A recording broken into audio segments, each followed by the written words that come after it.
الإمام المهدي المنتظر ظهوره الشريف، من هو المنتظر من ينتظره البشرية والكون ليخلصهم من فتن آخر الزمان.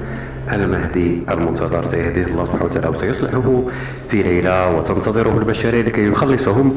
ترقبوا ظهوره في الأسابيع المقبلة، حتى لا أقول لكم الأشهر المقبلة.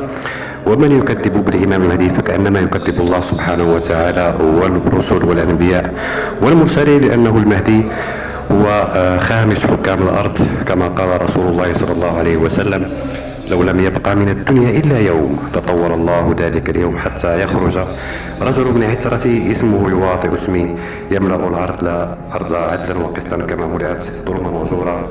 فسبحان الله الذي جعل وعده ونصر عبده.